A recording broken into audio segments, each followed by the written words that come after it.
When you set a goal, you're striking a deal with God, and the only bargaining power that you have is how much pain you're willing to go through. So when you set the goal of achieving freedom, you also need to set the goal of how much pain are you going to go through to achieve that freedom. Now, for a lot of guys, freedom is basically living abroad, working 1-2 hours a day, and just making a lot of money. I did achieve that.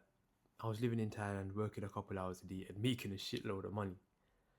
The thing is, that season of freedom only came after a long, hard season of pain. So you cannot expect to achieve that freedom without expecting the pain. And that's going to be the premise of this video. How much pain are you willing to go through in order to achieve your goals? Every time I've ever achieved a goal, it's always been after a long, hard season of pain. And right now, because I have a new goal of getting this new coaching business, this new consulting business off the ground, 10, 15, 20k a month, I'm locked in London and I'm just going through as much pain as I can possibly put myself through. Your office is meant to be a chamber of pain. Charlie Morgan talks about this, and he talks about when you walk into your office, you need to lock the doors, close the blinds, and then just do all of the hard work. Because progress doesn't come easy.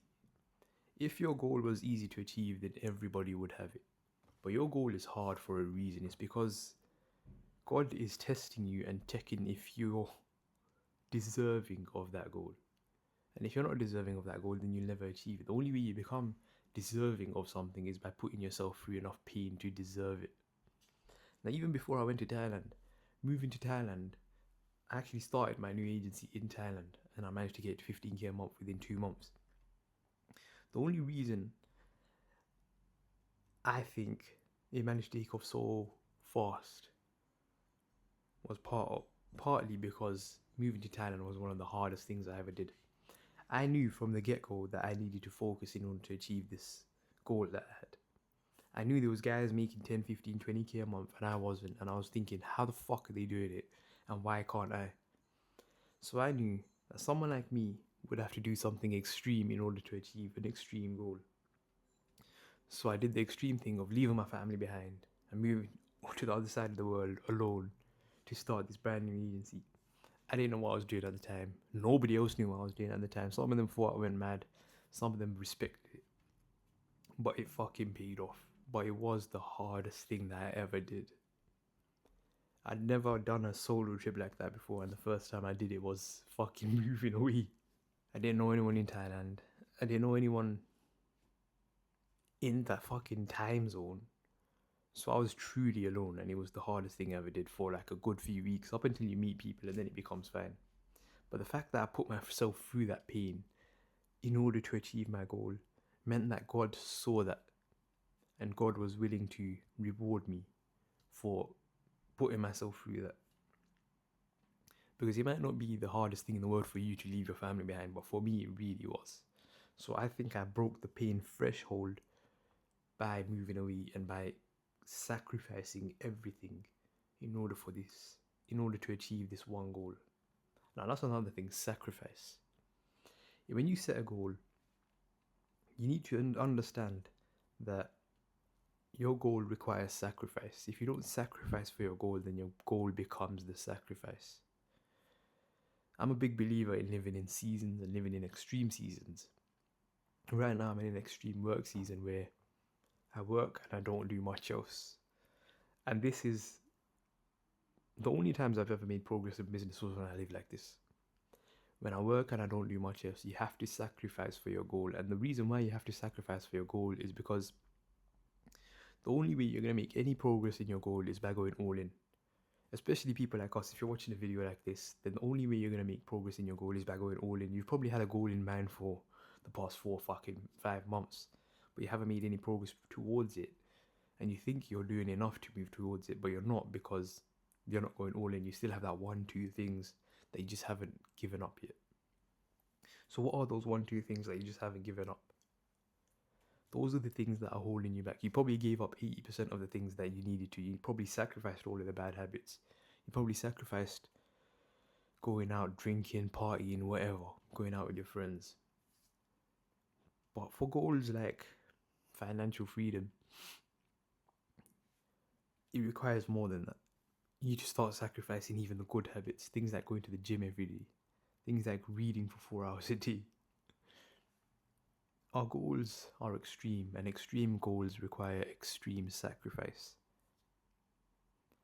The science behind it, or the pseudoscience behind it, is that the more thoughts you can give a goal, the more likely you are to come up with something that moves the needle forward, if that makes sense.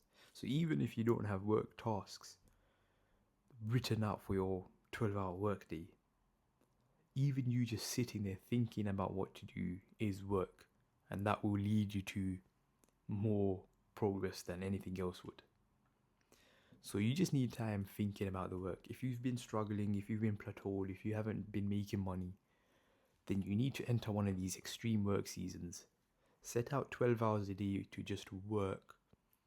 And during that work time, when you run out of work tasks to do, just sit there and think about other things you can do. That's when you start getting those golden ideas, and that's when you start doing things that really move the needle forward that you would have never thought about.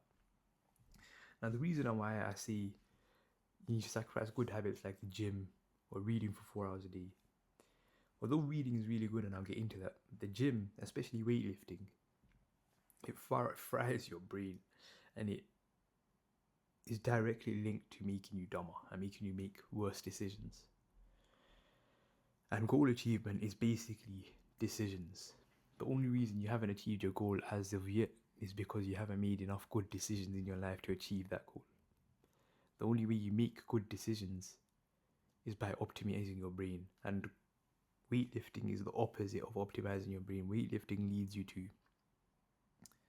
your brain being fried, and you don't realize it, but you're just making worse decisions because of it. In terms of reading, I found a lot of the time reading does give me a lot of ideas, especially if I'm reading around my problem, and that's how I like to read. I like to read around the problem that I'm facing currently, and it does give me a lot of ideas.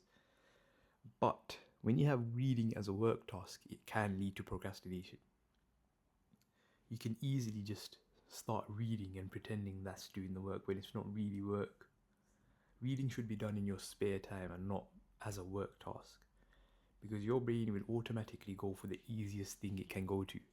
And if reading is in your list of things to do, then reading will be the easiest thing that you could go to. I'm someone that loves reading, so reading 4 or 5 hours a day, it really isn't a work task for me. Thing is, sometimes you do run out of those ideas in your work block. You've been working 12 hours a day, and now you're thinking, okay, cool, I have this problem of not enough people are clicking my CTA link. Well, what do I do here? And then you can start reading things like Russell Brunson's series of, what was it? Oh, the book's not here. I forgot what the book was called, but it's, .com Secrets. That really helped me with this consulting business, and it helps you decide, and it's basically like online marketing. It helps you decide on avatars, whatever. Read it, it's amazing. Anyway, but reading really isn't a work task, and it could lead to procrastination.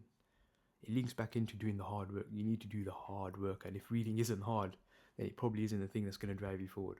For a lot of you guys, if you're running marketing agencies, the hard work is probably outreach and fucking cold calls. But you know that if you do the cold calls, if you do the outreach, that's what drives your business forward. So the hard thing is almost always the thing that will actually lead you to make progress in whatever it is that you're doing. So long story short, in order to achieve a life of freedom, all you have to do is put yourself through a season of pain. A season of pain, because the painful things are almost always the only things that will move the needle forward. And if you want my one-to-one help in setting this up, I'm actually doing free strategy sessions. For now, there's a link in the description. And if you want to look at my paid program, there's another link in the description. Other than that, thank you for watching. I'll see you in the next video.